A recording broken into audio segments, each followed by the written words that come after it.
Programet e kategorisë së parë, destinuara për të gjithë publikun.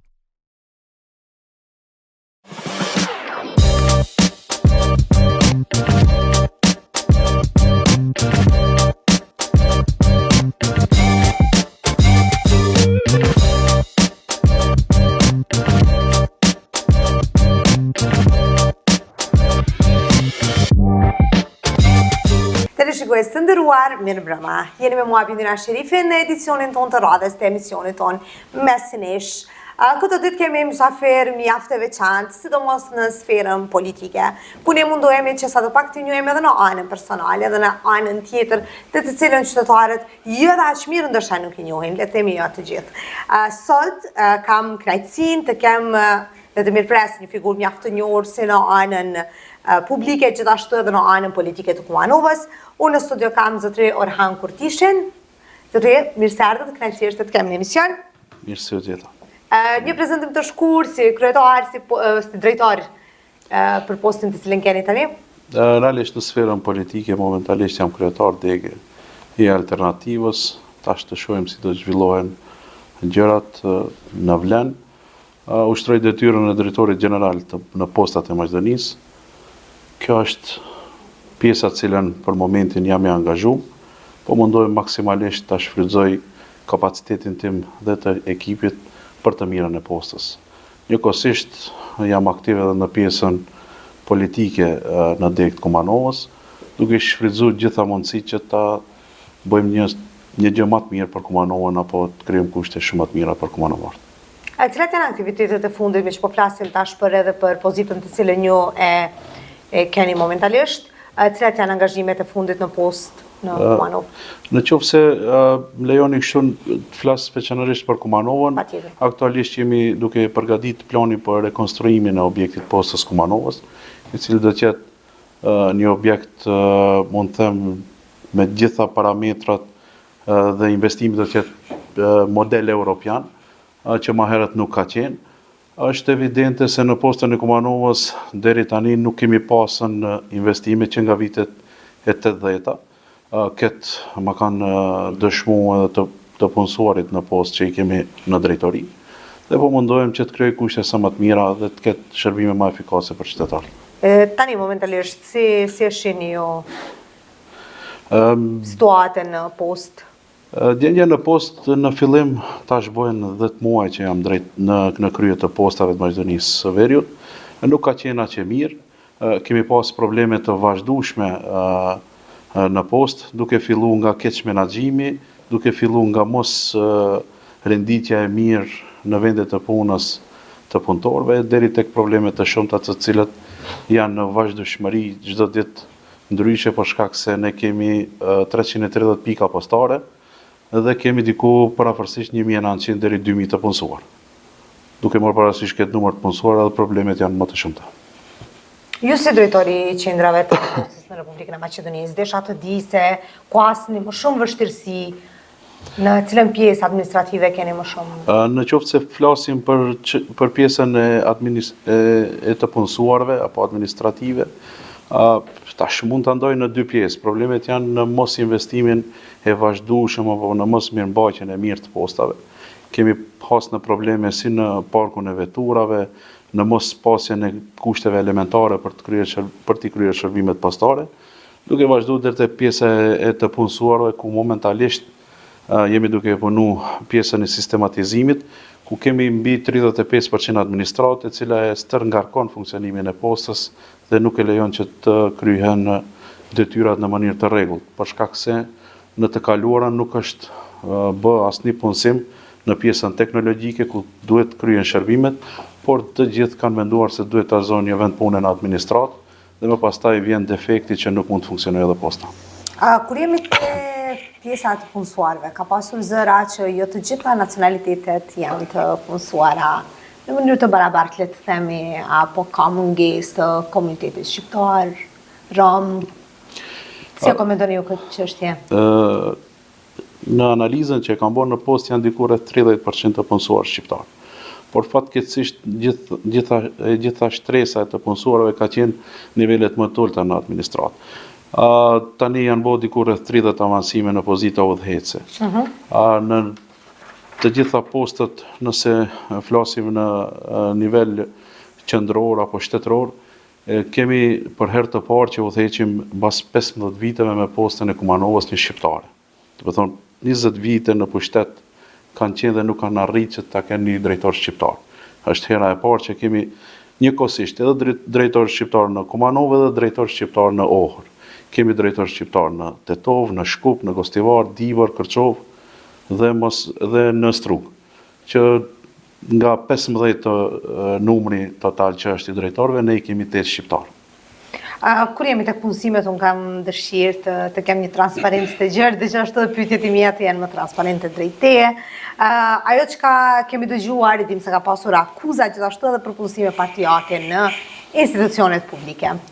Çfarë do të thoshit ju për këtë? Absolutisht, lirshëm mund të them se nuk ka asnjë punësim partijak. Për krahasim për herave tjera kur janë kërcënu dhe janë shantazhu për një vend pune njerëz të cilët kanë pas nevojë të punësohen, këtëherë kanë të drejtë të gjithë të aplikojnë në konkursin i cili do të hapet, edhe pse sot pash oponent ton politik në Kumanov kanë shprehur pakënaqësinë e tyre duke bërë një shkrim në rrjetet sociale se kinse Ministria për marrëveshjen e Ohrit, pas kemi bërë transfere prej aty. Së pari, Ministri për marrëveshjen e Ohrit nuk ka pas asnjëherë. Ajo ka qenë sekretariat. Së diti nuk është e mundshme ne të bëjmë transfere për shkak se ne jemi shoqëri aksionare. Ne nuk jemi, ne udhëheqemi me rregullore tjera. Dhe së treti, unë i inkurajoj opozitën ta ndjekin suksesin tonë që jemi të bërë për Kumanovën. Deri tani janë të punësuar diku 60 shqiptar, 30 janë të avansuar dhe 35 pritet në muajin tjetër që do të punësohen. Posaçërisht theksoj se punësim më të madh në pjesën e shqiptarëve nuk ka pas asnjëherë. Unë uroj të jetë kështu dhe shpresoj që sa më shumë shqiptarë të punësohen, po gjithashtu edhe çdo nacionalitet tjetër, pse jo mjafton të kemi një postë funksionale. Kur vjen puna tek akuzat e cilat i bëjnë, apo pakletësitë e cilat i kanë qytetarët ose punëtorët tuaj në këtë rast, ju si drejtor, si menaxhoni këto, si adresoni problemet e punëtorëve ose qytetarëve? Zakonisht, princip për të bashkëpunuar duhet që ta dëgjosh më së pari se cilët janë defektet, cilët janë pengesat dhe çka mundemi të miremi vesh nëpërmes dialogut dhe ku duhet të intervenojmë. Duke shfrytzuar edhe pozitën time si drejtor general, sidomos për postën e Kumanovës, asnjëherë nuk ka qenë trajtimi më i mirë dhe funksionimi më i mirë. Për pjesën tjetër jam i gatshëm për çdo punëtor i cili ka probleme, që në vazhdimsi kam të ndarë një kohë të caktuar të orarit të punës gjatë ditës për t'i kontaktuar personat të cilët kërkojnë që të kanë kontakt me mua dhe të shohin se ta bëjmë një zgjidhje për një problematikë caktuar. Për pjesën e shërbimeve postare ose për pjesën tjetër ekziston emaili zyrtar, ekziston numri ku mund të lajmërohen, numri i telefonit ku mund të lajmërohen për shqetësime, për mos respektim ndaj konsumatorëve e kështu me radhë. Dhe përsa i përket politikës, le të kthehemi edhe tek kjo pjesë dhe të ndajmë disa nga idetë tuaja. Unë desha të di se vlerësoni ju aktualisht situatën e politikë në vend, edhe që ashtu desha të di pak për zhvillimet e fundit, si komentoni ato. Mendoj se është shumë e qartë kjo pjesa politike. Ankesa gjithmonë do të ketë, pakënaqësi gjithmonë do të ketë. Morëm parasysh se 20 vite në pushtet ka qenë një qeverisje, ndoshta në vitet e para të asaj qeverisje, ka qenë një qeverisje e mirë, por më pastaj është humb efektiviteti në politikë bërje. Dhe mendoj se tash jemi në një rrugë shumë më të mirë. Edhe tema ishte pak a shumë për punësimet, është hera e parë mbas 20 viteve ku ne si shqiptar kemi mbi 2500 punësime në nivel shtetëror. Unë publikisht mund të pyes këto të tjerët se nga sa punësime kanë bërë në vit kur kanë qenë ato në pushtet. Dhe jam i sigurt se nuk e kalon 600. Pjesa e tjetër është gjithë kamuflim cilët po mundohen të na i veshin se ne nuk jemi në krye të detyrës. Gjithçka është duke ndodhur për një arsye, dhe arsyeja e cilën ne kemi se duhet të kemi vendimarrje si shqiptar dhe duhet shqiptarët të jenë në pozita udhëhece e jo të jenë shqiptarë të cilët kanë qenë në institucione të lanë masdore.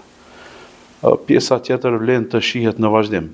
Unë i ftoj prap ta ndjekin punën dhe suksesin tonë, po edhe në qoftë se kanë kritika, pse jo, mund të ulemi dhe të bisedojmë për çfarë do lloj problematike që ta gjejmë një zgjidhje, qoftë në kontekstin kombëtar apo qoftë në kontekst profesional siç është posta. Jashtë pakënaqësive gjithçka tjetër, gjithashtu po flitet dhe ka zëra për një riorganizim brenda partisë. Ne kemi thonë, për këto deklarata unë mund të flas në nivelin lokal, por i di disa zhvillime të cilat vlen do të funksionojë me një shtab të vetëm në zgjedhje dhe si parti, domethënë si subjekt i vetëm, ku jemi të përbërë nga 4 parti tjera të koalicionit dhe shpresoj që kjo të finalizohet me një parti të vetme dhe me një lider të vetëm. Me që po flasim në një nivel lokal, sa jeni të bashkuar ju me parti tjera? Për të flasim për nivel lokal, ndoshta do ta duhen edhe 2 emisione, për shkak se kemi bërë projekte të cilat ndoshta nuk janë vërejt në mediume, por janë të prekshme prej qytetarëve. Ne kemi në infrastrukturë të kryme mbi 35 projekte të cilat sot i gëzojnë qytetarë dhe i shfrytëzojnë ato projekte. Në pjesën është absurd të flasim që është pushtet 20 vite dhe mos të arrish ta bësh një shkollë për Kumanovën. Është absurd të flasësh për punësime 20 vjet në pushtet dhe mos arrit të shtyapësh vendime shqiptar. Dhe më pastaj na akuzojnë neve se ne i largojmë nga puna. Fatkeqësia e mos funksionimit të ish pushtetit dhe të funksionimit tani dallon shumë, në thelb dallon. Ata kanë shku të bëjnë punësime për të fituar vota. Ne jemi duke shkuar në rrugën të bëjmë punësime që të rahatohet një iri, të ketë një rrogë të sigurt dhe mos dalë jashtë shtetit. Kjo është gjithë ajo politika që na dallon. Ne kemi arrit në nivel lokal ta nxisim dhe ta procesojmë më shpejt punën e gjimnazit Kumanovës, e cila besoj që gjatë këtij viti përfundon dhe vitin e ardhshëm do të fillojnë me punë. Ne kemi arrit, siç thash, në pjesën e infrastrukturës të kemi rrugë më të mira, kemi arrit që të kemi në pjesën e kanalizimit, në pjesën e ujësillësit, dhe pjesë tjera të cilat ku kemi pas ndikim politik, kemi bërë maksimumin. Deri tani ka qenë bashkëpunimi mirë, por të shohim si do të vazhdojmë më tutje. Desha të di gjithashtu për këto zhvillime që janë bërë deri tani, përderisa ju ishit në pushtet dhe keni bërë gjithçka që mundet. Sa janë partitë të zëshme, partitë shqiptare në këtë rast, në Kumanovë, sa janë të zëshme për të ndryshuar infrastruktura, për të bërë zhvillime të mëdha? Për herë të parë, thash se po i bjet përsëritem për herë të parë, shumë herë që po e them këtë. Domethënë në vitin e dytë të mandatit në nivel lokal që ishim, kemi arritur që të kemi mbi 60% të investimeve në infrastrukturë të adresuara në pjesën e shqiptarëve. Pjesa tjetër ka qenë gjithë kamuflim të cilët janë mundu ta mshehin opozita dështimin e tyre ndër vite që nuk kanë mund të arrijnë sukses dhe të na inveshin neve se ne jemi ata që duhet heshtur dhe ne jemi ata që duhet ta lëshojmë pushtetin. Nuk e di, thash, 20 vite në pushtet mos arrish një vepër të vogël ta lësh për Kumanovën, qofsh funksionar, qofsh i punësuar në administratë ose s'diçka. Cili është mesazhi juaj për të rinjt, të cilët realisht po largohen nga vendi me pakënaqësitë e tyre që kanë? Çka do të mundoheni të bëni më tej në lidhje me këtë çështje? Duke qenë se relativisht jam i ri edhe unë në moshë, gjithë shokët apo qytetarët e Kumanovës, thirrja ime është që qëndroni në vendin tuaj dhe jepni kontributin në cilën veprimtari ju veproni maksimalisht. Ne nuk mund gjithë të jemi drejtor, ne nuk mund gjithë të jemi profesor apo diçka. Secili do ta ketë një lëmit vetën. Po atë punë që e bën ta krysh me ndershmëri, me respekt, që më pastaj të mburret edhe lagja, edhe Katuni, edhe qyteti me punën tonë. Ftesa ime është se nuk është zgjidhje të largohesh prej vendit, por është një zgjidhje ose një mundësi e mirë që ti bashkangjitesh një lëvizje të re e cila e ka idenë ndryshime. Jo personalisht, zotëri Kurtishe, çka ju motivon të vazhdoni me si drejtues institucional gjithashtu edhe si? Them drejt, motivi im i vetëm është që çdo i ri të ketë një vend pune të sigurt, çdo i ri të njihet në atë vend pune që punon i sigurt. Dhe në fund të ditës kur shkojnë në shtëpi për të pushuar si gjithë njerëzit, Nihem rahat me familjen time se sot I kam kry 2-3 punë ose ju kam kry 2-3 shërbime qytetarëve të Kumanovës. Dhe në vazhdim a keni ndonjë aspirat, premtim, ose çka do që quani ju për qytetarët? Të gjithë ata që më njohin, unë nuk jam njeri që premtoj. Zakonisht kërkesat edhe nevojat që I kemi mundohem bashkarisht me ata të realizojmë. Premtimet janë kampanjë parazgjedhore që shfrytëzohen, por në personalitetin tim nuk kanë vend ato. Mundohem çdo pengesë t'i gjejmë një zgjidhje për çfarë do lloj problematike apo çfarë do lloj specifike që ka ajo problematikë. Shpresoj që t'jam I tillë deri në fund të karrierës time, po e di që është e vështirë t'jesh edhe I drejtë edhe I lumtur. Dhe si për fund, pyetja fundi, po jo më pak e rëndësishme vjen këtë rast, ju si kryetari I dikës alternativës, këtë të nxjerrni për kandidat kësaj radhe? Ne jemi në diskutim e sipër brenda kryesisë së Degës, meqense tash formati do të jetë më I zgjeruar, do të ketë edhe partner të koalicionit, cilët do të ulemi e të bisedojmë. Kemi kandidatura të mira, jam zot cilët e njohin problematikën e Kumanovës, por të jeni të sigurt se do të mundohemi maksimalisht të nxjerrim produktin më të mirë që e ka alternativa dhe vleni në përgjithësi që tana përfaqësoj përballë pjesës tjetër. Unë uroj që çka do që ndodhë në të ardhmen të jetë vetëm për të mirën e qytetit tonë, pastaj edhe Maqedonisë në tërësi, dhe faleminderit shumë për kohën që ndahet sot me mua. Faleminderit shumë edhe për ju, shpresoj që në të ardhmen të kemi suksese bashkërisht si kumanovarë të gëzohemi për njëri tjetrin. Patjetër po, kënaqësia është e jona, sidomos në detyrë dhe në vlerë të qytetarëve.